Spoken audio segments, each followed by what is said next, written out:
tallest trees in the world are redwoods, which tower above the ground in California. These trees can easily reach heights of 300 feet. Among the redwoods, a tree named Hyperion tops them all. Standing at 380 feet, Hyperion also shares its name with the Titan god of heavenly light.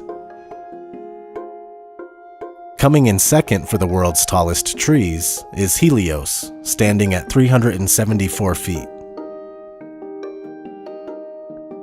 And for the bronze medal, we have another redwood called Icarus at 371 feet high. Interesting names. Now, the widest tree that we know of is called El Árbol del Tule in Santa Maria del Tule, Mexico. This tree has a circumference of 164 feet, and it dwarfs the town church by a large amount.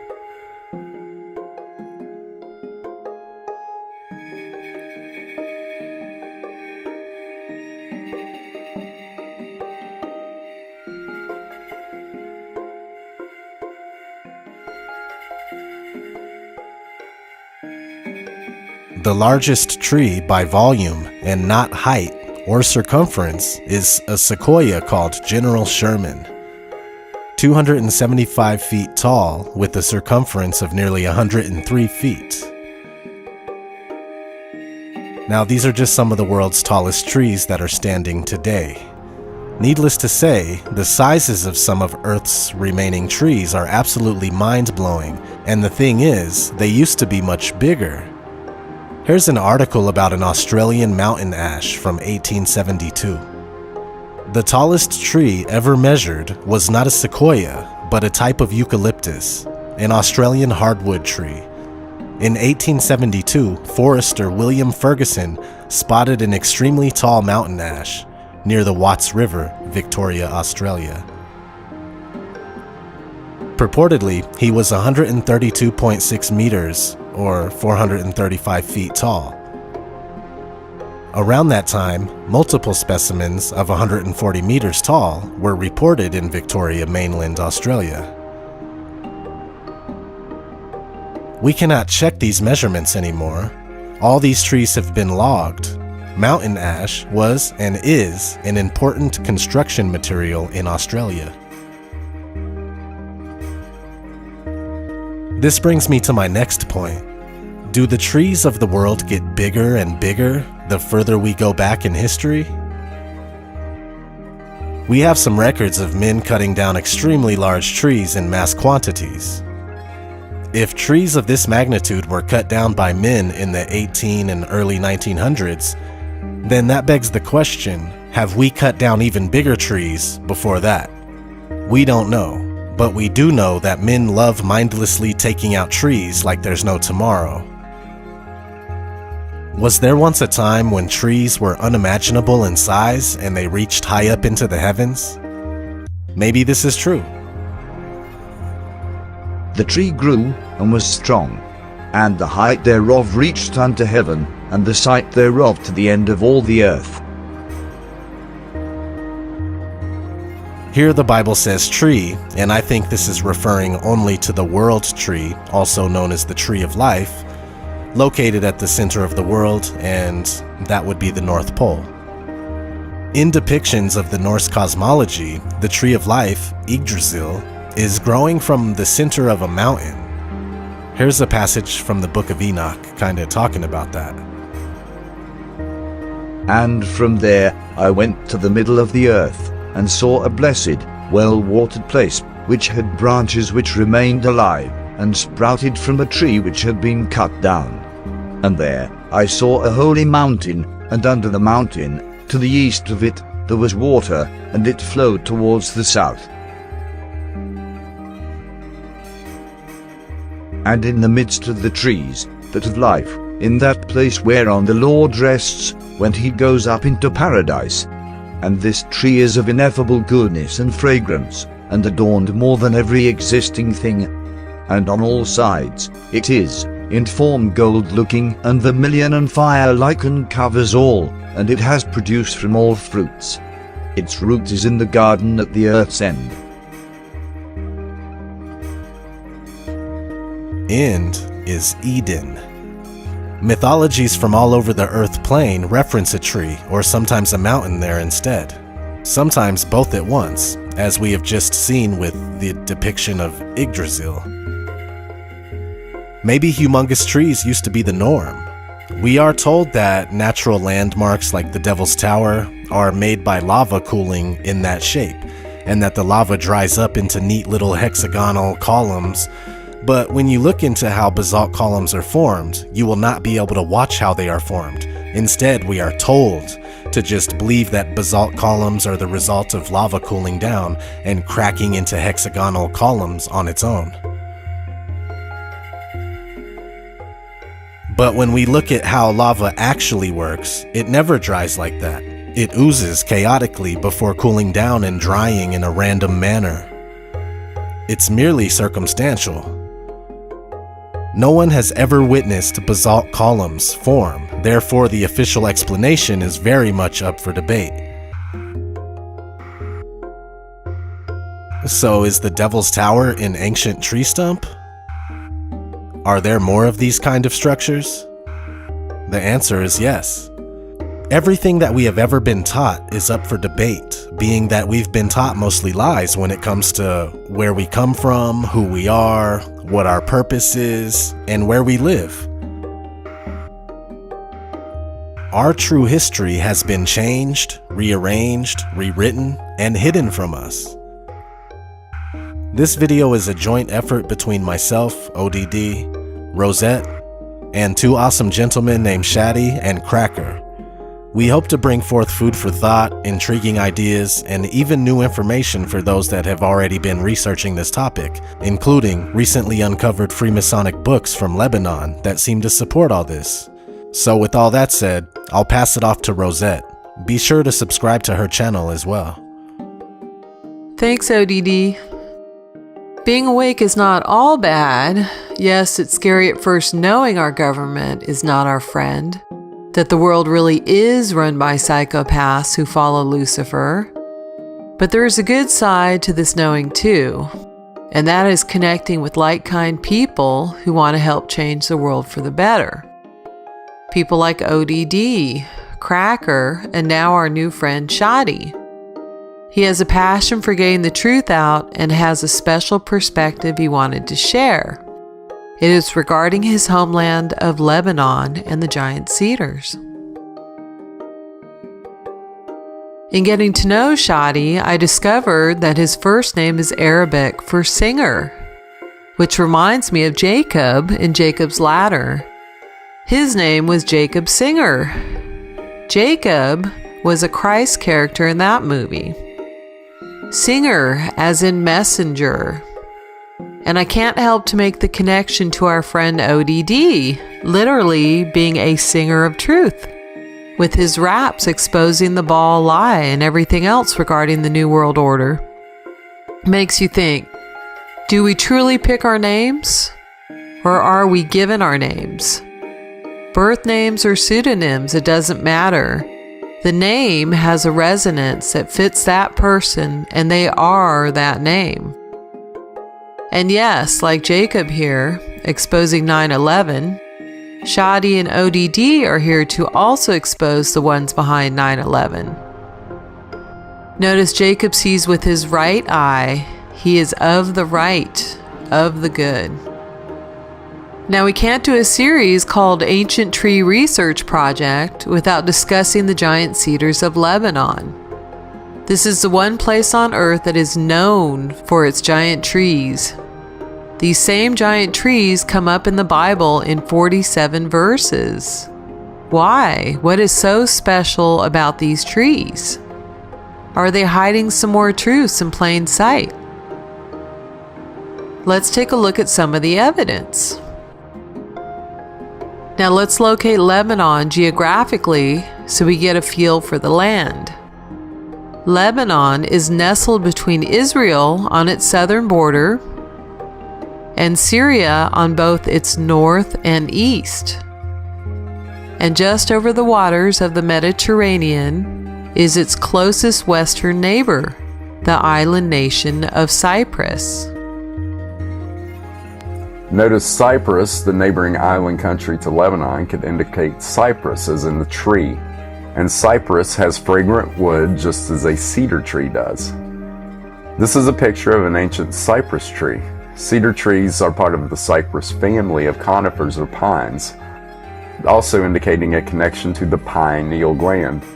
Could cypress actually be an ancient giant cypress stump that is sticking up out of the water as an island? Speaking of Cyprus, Cyprus is visible with the naked eye on a clear day from the highest point in Lebanon, which is called El Araz. It peaks at 3,083 meters above sea level. These mountains get covered in snow during the winter time, except for a place called Arnet Sauda. This is said to be a special place where Noah planted a special seed right after the flood. Remember also that Lebanon is part of the ancient land of Canaan, known as the Promised Land in the Bible. Canaan consisted of Lebanon, Syria, Jordan, and Israel, and was also known as Phoenicia. Now, Lebanon has a unique flag. There's a giant cedar on the Lebanese flag. A giant cedar of life. Cedar, C-E-D-A-R, is phonetically the same as cedar, S-E-E-D-E-R. And what is the giant cedar of life? The tree of life. Is this giant cedar symbolic of the tree of life in the center of our world? Does this imply a connection to the tree at the center with the giant cedars of Lebanon? I would say absolutely. And the tree is green. Green is the color of the heart chakra, Anahata. And the heart is in the center of our chest, just like the tree of life is in the center of our world. So the green tree is the heart.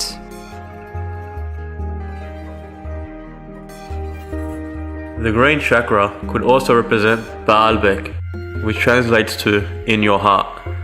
Baalbek is a town north of Lebanon, just behind the Aras. It is famous for its giant structure known as the Temple of Jupiter.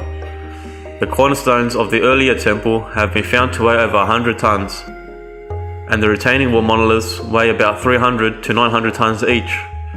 These blocks and the others are known today as the Baalbek stones, and have been the subject of much debate, study, and conjecture over how they were moved and arranged. Alexander the Great conquered Baalbek in 334 BCE. He named it Heliopolis, as in the city of the sun. The name still in use in 64 BCE when Pompey the Great annexed the region of Phoenicia for Rome. This was still the designation for the city in 15 BCE, when the city became a colony of the Roman Empire. Alexander the Great was a giant, so was Pompey, which is how they got great in their name. And the Masons call their New World Order project their great work, their giant work. And remember, George Bush Sr. went by Magog, the giant, at Skull and Bones. And hear from his son, straight from the horse's mouth, Gog and Magog are at work in the Middle East. The biblical prophecies are being fulfilled. This confrontation is willed by God, who wants to use this conflict to erase his people's enemies before a new age begins. But the God that George Bush is talking about there is Lucifer. Right? That's his God. Back to the flag, it is on a white background. Now, what's interesting is that when looking up the etymology for Lebanon, we find that it originates from the Phoenician root Leban, which means white. So Lebanon is implied in the coding. The white background means Lebanon. Remember also Noah's white dove a symbol for peace. The white is flanked by 2 bars of red. Red is the color representing Christ. Christ is red-blooded, as are we. The ones against Christ, the Antichrist, are blue-blooded, like the blue bloods, the royal elite. Blue is the color of the Star of David on the Israeli flag. And we know the Star of David is an occultic symbol consisting of 2 triangles, one pointing up, one pointing down. Each triangle has 3 sides. So 3 and 3 is 33, the number of the Masons. And we know the Masons worship Lucifer. So if the Israeli flag is a Masonic flag and the Masons worship Lucifer, what does that tell us about Israel? And 2 bars of red to show the heaven and earth connection, like we have in Norse mythology, with Asgard, the garden above or heaven, and Midgard, the middle garden or earth. The only 2 realms with gardens. The only 2 realms with the red connection. The 2 realms with the red connection. Earth, which is an anagram for heart, and heaven, an anagram for E-Haven or Earth Haven, the sanctuary above. The giant cedars are mentioned 47 times in the Bible. That's an awful lot of times. Now we know these trees were giant by particular passages in the Bible. In Ezekiel 31:3 we read, "Behold, Assyria was a cedar in Lebanon with beautiful branches and forest shade, and very high, and its top was among the clouds." The cedars were among the clouds. They have to be pretty tall to be that high.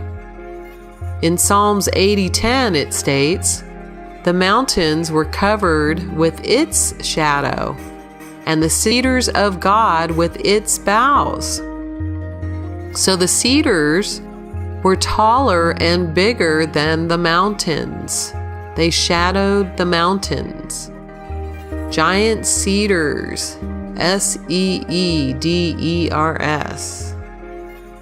And notice what kind of man is associated with these majestic trees. In Psalms 92:12 we read, "The righteous man will flourish like the palm tree. He will grow like a cedar in Lebanon." Remember, Jesus was God's right-hand man, of the right, of good, of God. And how does a cedar grow? Tall and strong, bigger than the mountains, reaching among the clouds.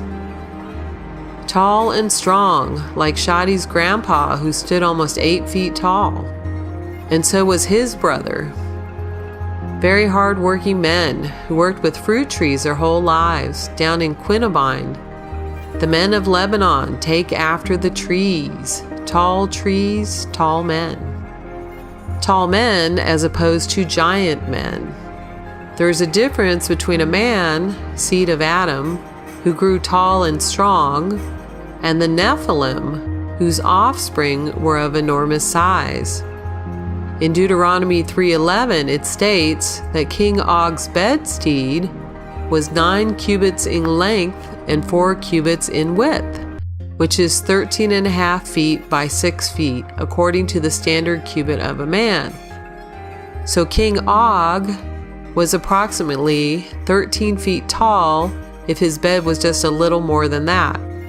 And at 13 feet would make him over twice as tall as what is generally considered a tall man at 6 feet. In addition, the Book of Giants, which was found among the Dead Sea Scrolls, was also called the Lost Book of King Og of Bashan. So 6 feet and 8 feet, like Shadi's grandpa, would be considered tall men, while King Og at 13 feet was a giant. So it's on the flag. It's in the Bible. Where else can we find the giant cedars? How about in the landscape? The big mountain is called Al-Araz, which means the cedar in Arabic. It is the landscape and part of everyday life in the oldest Maronite Christian towns and villages which surround the mountain. The valley, or Al-Wadi An-Nubin, is Arabic for the Valley of the Holy Saints, or the Holy Valley. The mountains and the valleys provide excellent climate for growing the most beautiful fruit and vegetables, from apples and olives to pears and cherries. Now, why would a civilization dating centuries ago name a mountain after a tree? It wouldn't make sense unless the mountain was a tree, a giant tree that has been cut down. This cut portion starts at 1800 meters above sea level, which would be equivalent of a 60-story building. And that is just at the base. Notice how this cut portion is already among the clouds, as mentioned in and throughout Ezekiel. The mountain is also home to pine tree forests and cedar tree forests, which is called Az al-Rab, which translates to the cedars of God. And observe how the mountain looks separate from the floor. El Arez isn't a continuous mound of rock and dirt that slopes to the ground. Instead, El Arez extends downwards like you see on tree roots at the base of a tree. This also has a flat top, or mesa. Mesa meaning table. Table of the giants? In nature, with erosion from wind and rain, you would not get a level top like a tabletop. You would get an irregular and rough pattern where rock becomes loose and gives way. So a flat top implies some form of cutting or sawing. The coloration is also similar to a tree trunk and can be distinguished from the plain below. This is a view from above. Notice how clear, clean and blue the sky is. Notice how flat and level it is. These photos are from my village in Hasrun. Hasrun is a Phoenician term for fortress, and the town truly is a fortress because we are the oldest Christian village in all of Lebanon, and we have defended ourselves from invaders for 6,000 years.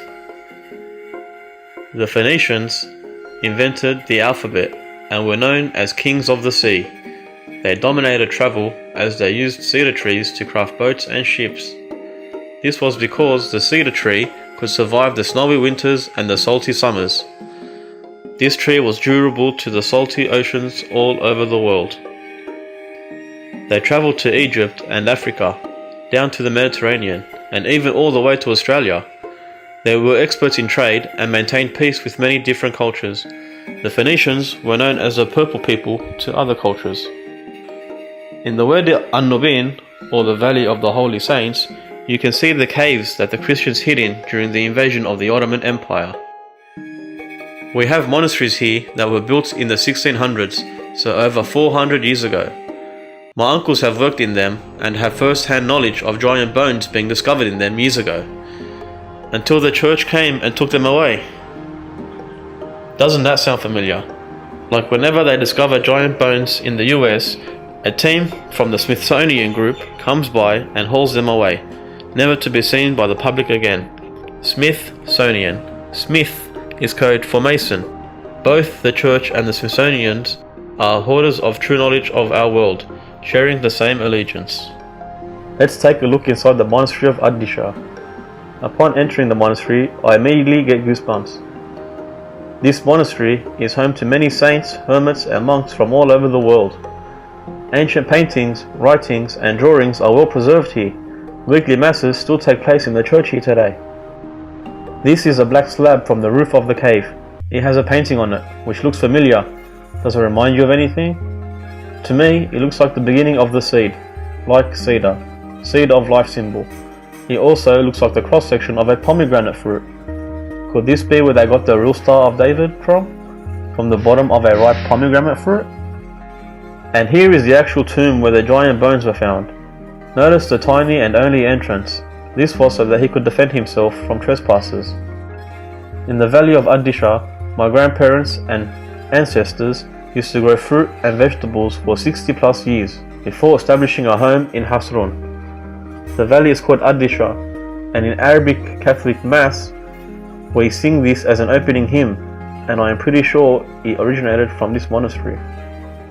This is the day's harvest from my farm in the Weda, fruits of thy labor in An-Nubin.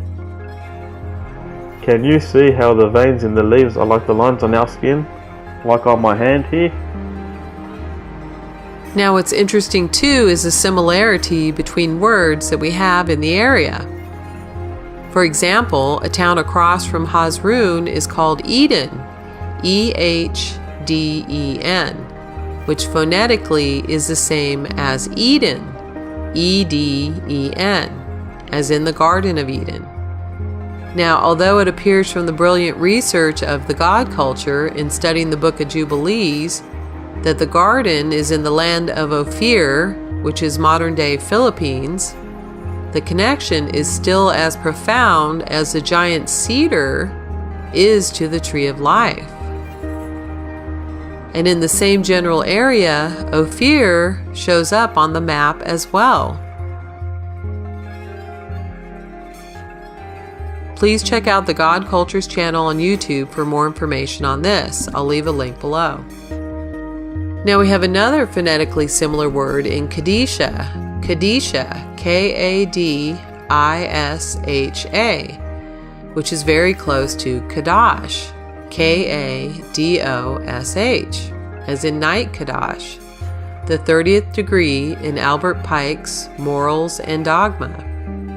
The term Kadash is derived from the Hebrew word which means holy or consecrated. So night Kadash would be holy night. They consider the night holy, where Lucifer reigns. Knights Templar for Templars of the Night as well. Night Kadash's abbreviation is KK. KK in numerology is 22. 22 is the number of Christ, of his journey here on earth, usurped by the Luciferians, making Christ Lucifer in the tarot. The Masons follow the Gnostic writings of the Kabbalah. Night Kadash, Night Kabbalah.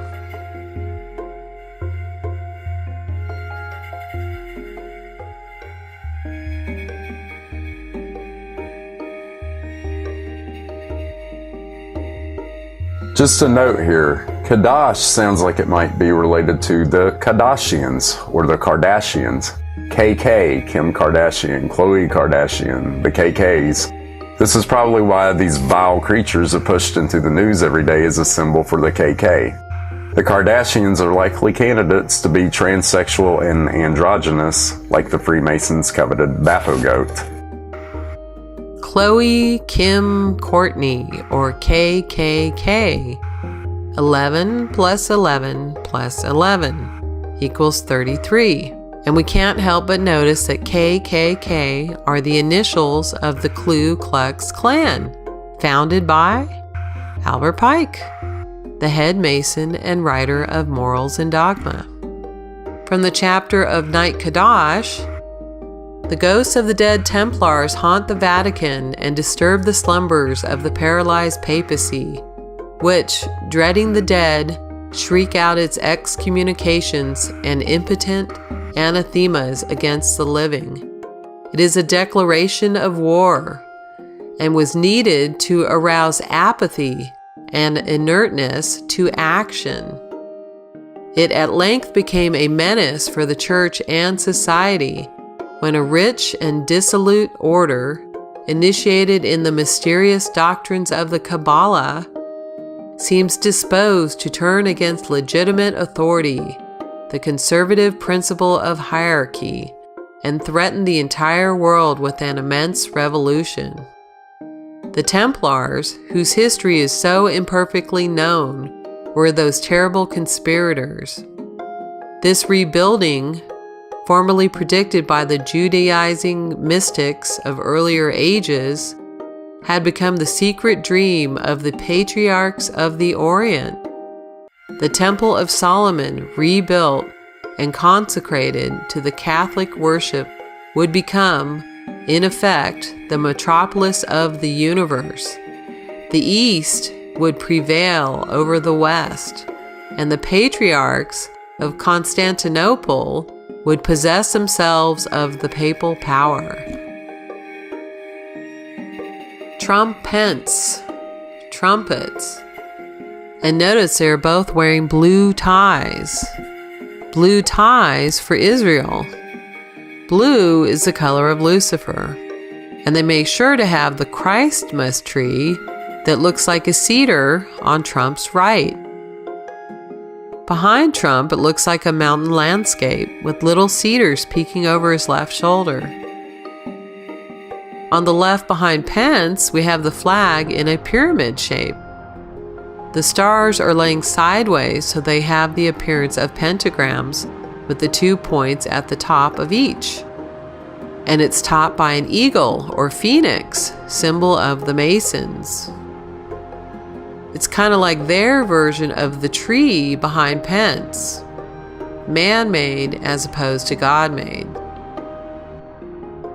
Another random thought about pagan Christmas is that it is centered around trees and decorating them in materialistic rubbish, while hiding the true essence of trees and the true nature, power, and purpose of them in our world.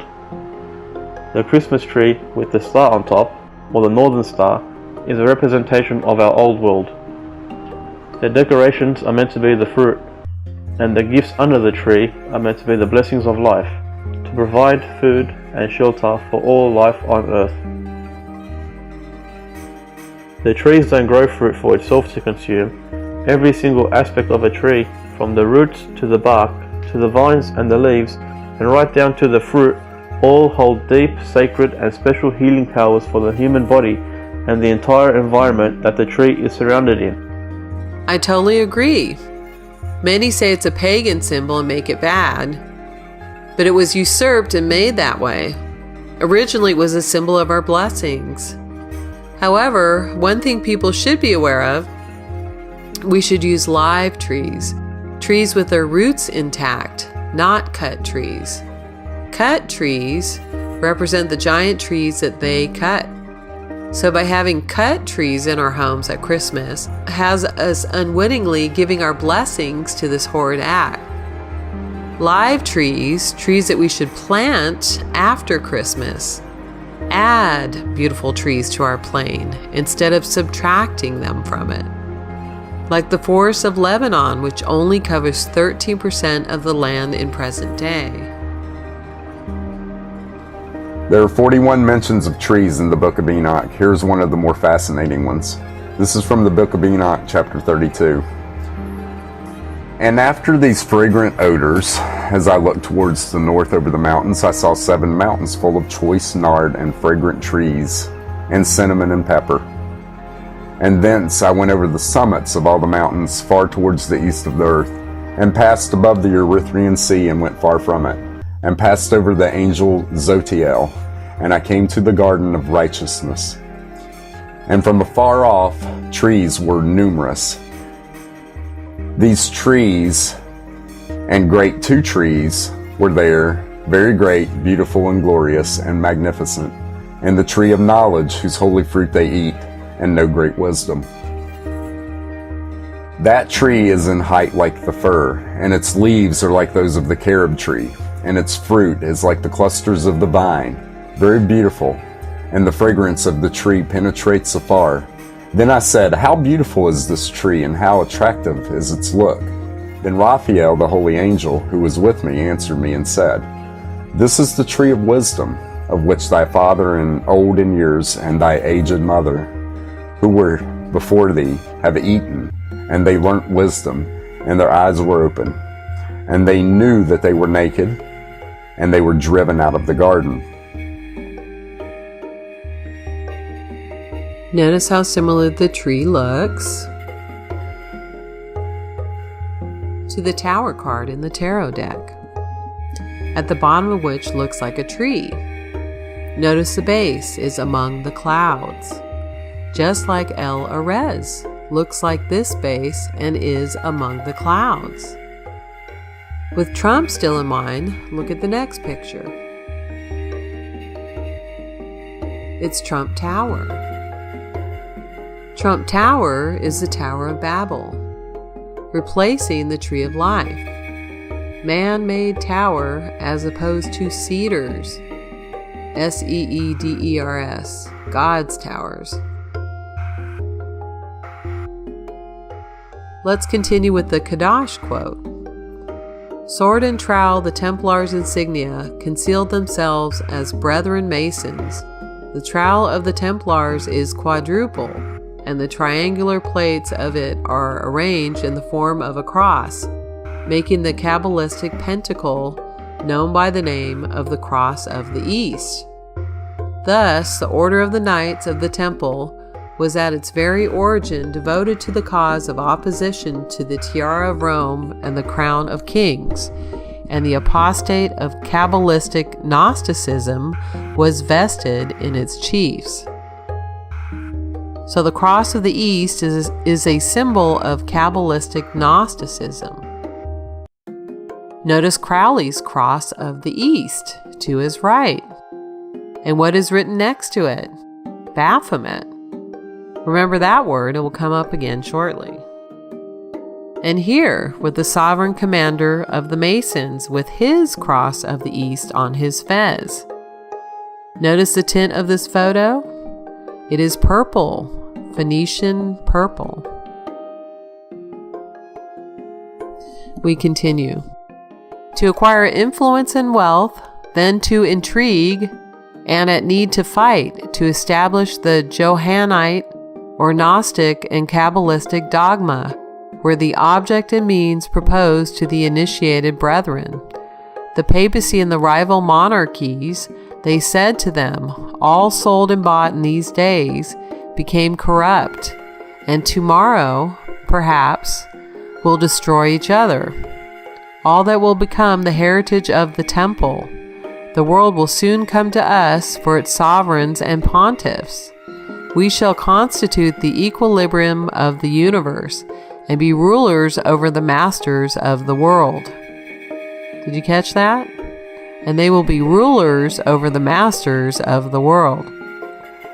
The Templars, like all other secret orders and associations, had two doctrines, one concealed and reserved for the masters, which was Johannism, the other public, which was Roman Catholic. Thus, they deceived the adversaries whom they sought to supplant. Hence, Freemasonry, vulgarly imagined to have begun with the Dionysian architects or the German stoneworkers, adopted St. John the Evangelist as one of its patrons, associating with him in order not to arouse the suspicions of Rome, St. John the Baptist, and thus covertly proclaiming itself the child of the Kabbalah and Essenism together. And wherever in the higher degrees the two colors, white and black, are in juxtaposition, the two principles of Zoroastrian manes are alluded to. It is absurd to suppose that men in intellect adored a monstrous idol called Baphomet, or recognized Mahomet as an inspired prophet. The symbols of the wise always become the idols of the ignorant multitude. Remember Crowley's Baphomet? And we see how the Cross of the East represents Kabbalistic Gnosticism. And we see here also how the Masons covertly worship John the Baptist and try to associate him with the Kabbalah and Essenism. Here is a Masonic-inspired version of John the Baptist, with him doing the as above, so below. Notice 1 foot up, 1 foot down, sitting on a throne with a scepter in his hand, and naked except for a cloth draped over his privates, just like in this next picture, which looks eerily similar to the statue of Mason George Washington doing the same pose and dressed the same way, which looks eerily similar to their Baphomet doing the same pose and dressed the same way. So we can see just from the one painting of John the Baptist that they are usurping him, using him to promote Gnosticism. Remember, this is from Night Kadash, straight from Morals and Dogma, straight from the Mason's own writings. And Donald Trump is a Mason. I'll leave a link to his appearance on the Jimmy Fallon show, where he has to go through his humiliation ritual to move up in Freemasonry. And you'll notice he holds up his thumbs and index fingers, forming 2 L's. L in numerology is 3, so holding 2 up, he is making the 33 of Masonry. So they tell us they worship John the Baptist, and what's interesting is that John the Baptist lived in Qumran. In further reading in Night Kadash, the legend of Osiris was revised and adopted to symbolize the destruction of the order and the resurrection of Kurum, slain in the body of the temple of Kurum Abba, the master as the martyr, or fidelity of obligation of truth and consequence, prophesies the restoration to life of the buried association. So they associate Kurum with Osiris, and we notice how phonetically similar Qumran is to Kurum. We are in the land of the Phoenicians, no less. The Dead Sea Scrolls were found in caves in Qumran. The Essenes did not live in Qumran. They lived above En-Gedi on the southwest shore of the Dead Sea, with 5 villages in between. There were no Gnostic texts found with the Dead Sea Scrolls. The Essenes were Gnostics, as we just read straight from the Masons' writings. They were not even mentioned in the Bible. The Gnostic texts were found in Alexandria, Egypt, nowhere near Qumran. And notice how similar the place where the scrolls were found are to a modern-day cedar tree's base.